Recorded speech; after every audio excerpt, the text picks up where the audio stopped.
Hello बच्चों। तो एक बार आपका फिर से लेक्चर नंबर 7 में हार्दिक स्वागत और अभिनंदन। तो बच्चों, हमारा chapter number 11 dual nature of radiation and matter complete हो चुका है वैसे तो, लेकिन हम इसके आज शॉर्ट नोट देखेंगे और कुछ न्यूमेरिकल्स भी करेंगे अपन अगर टाइम मिलेगा तो। बाकी कल वाले जो लेक्चर आएगा, लास्ट लेक्चर इसका, उसमें न्यूमेरिकल कंप्लीट कर देंगे। फिर उसके बाद आपका भी अगला चैप्टर शुरू कर दिया जाएगा। तो चलिए स्टार्ट करते हैं। जैसा कि थंबनेल देख रहे हैं आप, शॉर्ट नोट्स का ही ये लेक्चर है आपका, शॉर्ट नोट्स। ठीक है, तो शॉर्ट नोट्स में देखो आपने क्या क्या पढ़ा, फटाफट कंक्लूड किया है मैंने चैप्टर को। इलेक्ट्रॉन इमिशन पढ़ा था सबसे पहले आपने। इलेक्ट्रॉन इमिशन 3 टाइप का था, thermal emission, field emission, photo emission. Thermal emission में हमें एनर्जी किस फॉर्म में देते थे? टेम्परेचर के फॉर्म में दे रहे थे। किसको? मेटेलिक सरफेस को। इमिटेड जो पार्टिकल आ रहे थे उनको हम क्या बोल रहे थे? थर्मियोन्स या थर्मल इलेक्ट्रॉन्स बोला था हमने। बच्चों ये मैं पूरे चैप्टर का रिवीजन करा रहा हूँ, एक तरह से आप ये समझ लीजिए। फील्ड इमिशन का मतलब हमने इलेक्ट्रिक फील्ड अप्लाई किया था मेटेलिक प्लेट के लिए, और इसकी वैल्यू थी 10⁸ वोल्ट पर मीटर। वहाँ से जो इमिटेड पार्टिकल्स थे वो थे हमारे पास इलेक्ट्रॉन। थर्ड प्रोसेस था फोटो इमिशन। इसमें हमने एनर्जी प्रोवाइड करवाई थी लाइट के फॉर्म में। यहाँ से जो इलेक्ट्रॉन निकल रहे थे उनको बोला था फोटो इलेक्ट्रॉन्स। चलिए आगे। फिर हमने बात करी वर्क फंक्शन। वर्क फंक्शन का फॉर्मूला मैथमेटिकली ये होता है phi naught h nu naught. Work function का मतलब होता है it is a minimum energy for required to eject. Eject का मतलब इमिशन करवाना इलेक्ट्रॉन फ्रॉम मेटेलिक सरफेस। और वर्क फंक्शन का यूनिट होता है बच्चों जूल भी होता है और 1 इलेक्ट्रॉन वोल्ट भी होता है। और आपको पता होना चाहिए कि 1 electron volt is equal to होता है 1.6 10⁻⁻19 जूल। ये भी आप यहीं पे ऐड कर देना, ओके। और वर्क फंक्शन बच्चों डिफरेंट होता है फॉर डिफरेंट मेटल। यहाँ न्यू नोट क्या है? Threshold frequency. थ्रेशोल्ड फ्रिक्वेंसी को इधर देखो, न्यू नोट इक्वल टू होता है C/λ0। ये रिलेशन है इनका। न्यू इक्वल टू C/λ भी लिख सकते हैं। न्यू हमारे पास मिनिमम होता है बच्चों, तो लैम्डा क्या हो जाएगा? मैक्सिमम, क्योंकि लैम्डा मैक्सिमम होगा तभी तो न्यू क्या होगा? मिनिमम। तो थ्रेशोल्ड वेवलेंथ एक मैक्सिमम वेवलेंथ होता है बच्चों। इसको हम कट ऑफ वेवलेंथ भी बोल देते हैं, ठीक है। कट ऑफ वेवलेंथ के नाम से भी इसको जानते हैं। आगे चलिए, photo electric effect. In 1887 firstly Heinrich Hertz discovered photo electric effect. During the experiment by electromagnetic wave, he discovered the photoelectric effect। बच्चों कब उन्होंने डिस्कवर किया था? जब वो इलेक्ट्रोमैग्नेटिक वेव का एक्सपेरिमेंट कर रहे थे, उनको प्रोड्यूस करने का एक्सपेरिमेंट कर रहे थे। और मैंने ये एक्सपेरिमेंट भी आपको बताया था कि कैसे उन्होंने स्पार्किंग देखी थी दो मेटेलिक प्लेट, दो स्फेयर के बीच में। तो वहीं से उन्होंने फोटो इलेक्ट्रिक इफेक्ट का जो है डिस्कवरी वहाँ से किया। आफ्टर देट बच्चों हॉलोच एंड लेनार्ड ने इसकी कंप्लीट स्टडी की और कुछ फोटो इलेक्ट्रिक इफेक्ट के एक्सपेरिमेंटल लॉज दिए। तो ये काम हॉलवर्ड और लेनार्ड ने किया था बच्चों। आगे चलिए, कुछ important terms. Intensity of light अगर आप इंक्रीज़ करते हैं तो नंबर ऑफ फोटोन लाइट के क्या हो जाएंगे? इंक्रीज हो जाते हैं। नंबर ऑफ फोटोन अगर इंक्रीज होंगे तो नंबर ऑफ इमिटेड इलेक्ट्रॉन क्या हो जाएंगे? इंक्रीज हो जाएंगे। इलेक्ट्रॉन का इंक्रीज होने का मतलब बच्चों चार्ज इंक्रीज हो जाना, क्योंकि इलेक्ट्रॉन एक चार्ज ही है। तो अमाउंट ऑफ चार्ज क्या हो जाएगा? इंक्रीज। और अमाउंट ऑफ चार्ज इंक्रीज होने का मतलब बच्चों जितना चार्ज इंक्रीज होगा उतना ज़्यादा फ्लो करेगा, और उससे क्या होगा? फोटो इलेक्ट्रिक इफेक्ट, सॉरी यहाँ पर ये गलत कर लिया बच्चों, फोटो इलेक्ट्रिक करंट आएगा यहाँ पर। Photo electric current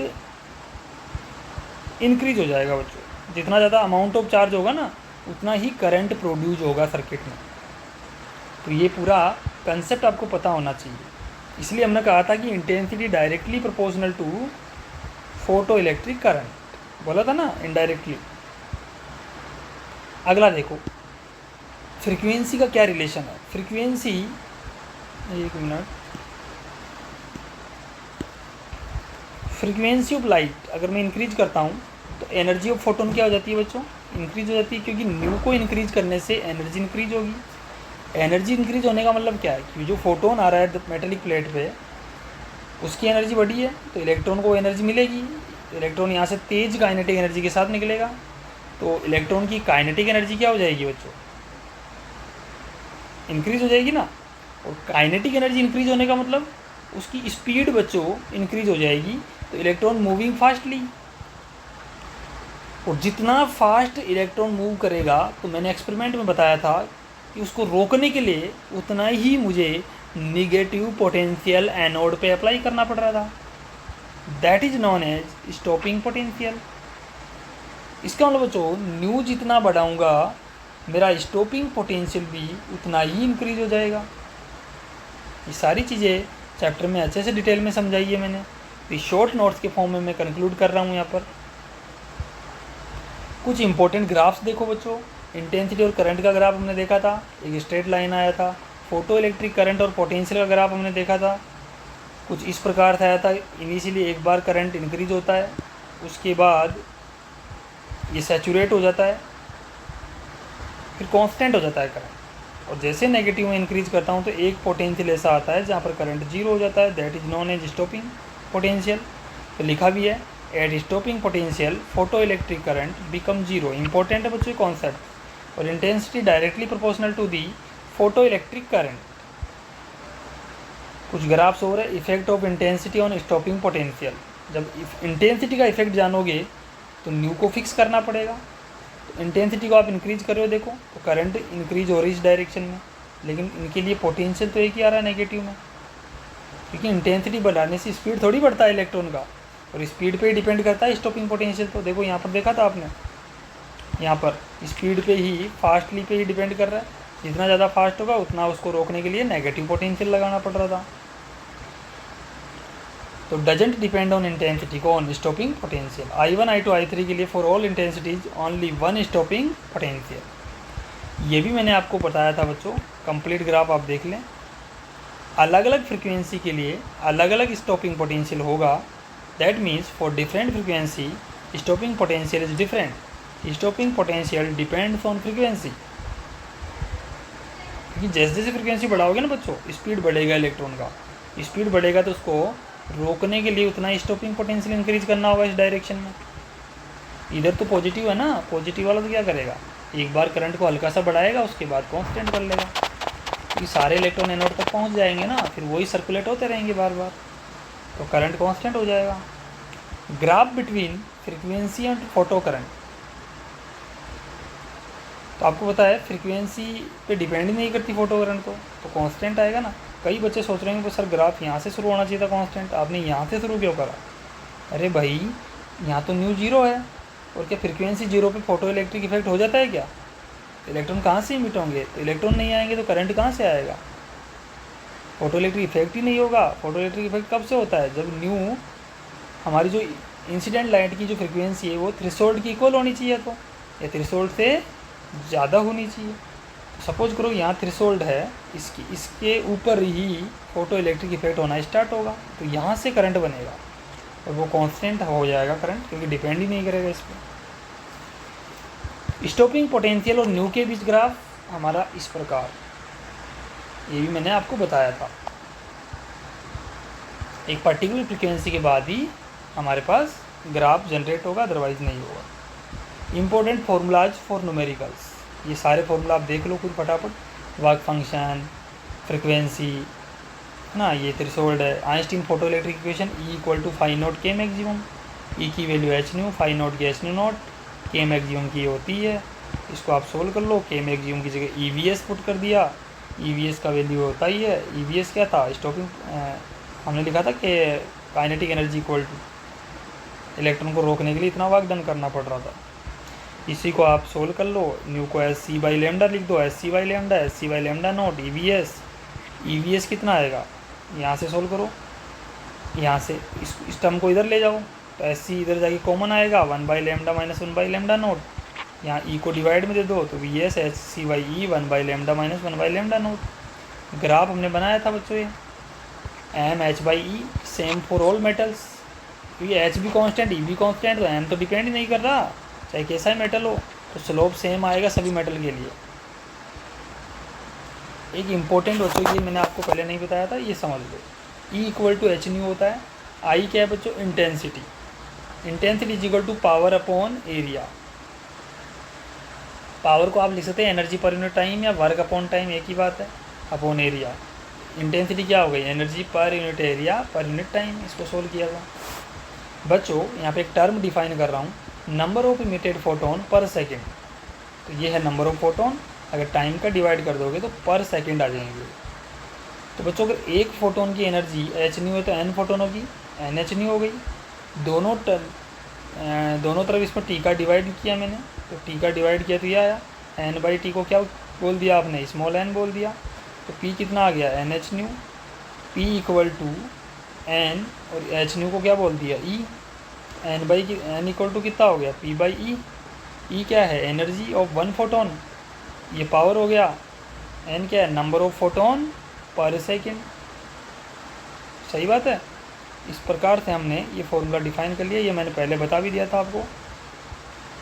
photo electric efficiency या फिर क्वांटम इफ़िशियंसी, बच्चों ये आपकी एनसीईआरटी में तो नहीं है, बट आपके जेई और नीट के लिए उपयोगी है। ये कॉन्सेप्ट आप लिख लेना। तो क्वांटम इफ़िशियंसी या फोटो इलेक्ट्रिक इफ़िशियंसी का मतलब क्या है बच्चों। एक्चुअल में बच्चों जब एक्सपेरिमेंट लिए देखा गया, ये हमारे पास मेटेलिक सरफेस है, मेटल सरफेस है, और इसके ऊपर जब फोटोन इंसिडेंट होते हैं तो बच्चों सारे फोटोन, मान लीजिए 50 फोटोन आपने इंसिडेंट करा है, तो बच्चों 50 फोटोनों से 50 इलेक्ट्रॉन्स बाहर नहीं आते हैं। ऐसा एक्सपेरिमेंटली देखा गया, क्योंकि ऐसा कहा तो गया है कि 1 फोटोन 1 इलेक्ट्रॉन से इंटरेक्शन करेगा। बट बच्चों एक्सपेरिमेंटली जब ये देखा गया तो बच्चों जो बहुत सारे, मान लीजिए मैं कहूँ 1 लाख फोटोन आप डालोगे ना यहाँ, जब जाके कोई 5-10 इलेक्ट्रॉन निकलते हैं बच्चों। समझे बात को। या मैं कहूँ 1000 फोटोन आपने डाले और 1 इलेक्ट्रॉन बाहर निकला, या 1 लाख इलेक्ट्रॉन आपने 1 लाख फोटोन डाले, 1-2 इलेक्ट्रॉन बाहर निकले, इतनी ही इफिशियंसी होती है। इसलिए बच्चों जो फोटोन लाइट में आते हैं तो बहुत लार्ज नंबर ऑफ फोटोन आके इंसिडेंट होते हैं, तब जाके फोटो इलेक्ट्रिक इफेक्ट ऑब्जर्व होता है। तो बच्चों ये कुछ लॉस है, ये यहाँ पर एक ड्रॉबैक आ गया कि ये एक इफ़िशियंसी यहाँ पर कैलकुलेट करनी पड़ गई हमें कि एक्चुअल में इफ़िशियंसी क्या है। तो उस इफ़िशियंसी को कैसे डिफाइन किया, नंबर ऑफ इमिटेड इलेक्ट्रॉन, कितने इलेक्ट्रॉन इमिट हो रहे हैं और कितने फोटोन एब्जॉर्ब हुए, उन दोनों का जब रेशियो लिया गया तो उसे हम नीटा से डिफाइन किया हमने। और एक्सपेरिमेंटली जब ये देखा गया प्रैक्टिकली, इसकी वैल्यू आती है 10⁻³ से 10⁵। 10⁻³ का मतलब है 1/1000 टू 1/1,00,000, यानी 1000 जब फोटोन एब्जॉर्ब हो रहे थे तो 1 इलेक्ट्रॉन ही बाहर आ पाया। ठीक है ना बच्चों। तो ये है क्वांटम इफिशियंसी का मतलब कि एक्चुअल में मेटल सरफेस से कितने इलेक्ट्रॉन बाहर आ रहे हैं, कितने फोटोन एब्जॉर्ब करने पर, उन दोनों का जो रेशियो है दैट इज़ नोन एज नीटा। तो ये एक्सपेरिमेंटली आपको वैल्यू भी पता होनी चाहिए। ठीक है। तो ये आपको बनाने की ज़रूरत है नहीं, इसको मैं हटा देता हूँ। आगे बात करते हैं de Broglie hypothesis. De Broglie hypothesis का मतलब व्हाट टोल्ड, ये हमें क्या बताती है बच्चों। इधर एक एरो लगा रखा है मैंने, light in the form of particle plus wave. Light के पास दोनों एस्पेक्ट्स होते हैं, वो पार्टिकल नेचर भी शो करता है और वो वेव नेचर भी। तो डी ब्रोगली ने कहा भाई सिमिलरली बात करो ना, जब लाइट के पास ही नेचर है तो मैटर के पास भी होना चाहिए ना, क्योंकि नेचर लव्स सिमेट्री। नेचर तो सिमेट्री से ही प्रेम करता है, हर चीज़ में सिमेट्री होनी चाहिए। तो जिस प्रकार लाइट के पास दोनों नेचर है, उस in the same way matter particle consist of particle plus wave. और आगे जाके फिर डी ब्रोगली ने एक अपना स्टेटमेंट दिया कि each moving particle has associate a wave, that wave is known as de Broglie wave, और the wavelength of this wave is known as de Broglie wavelength.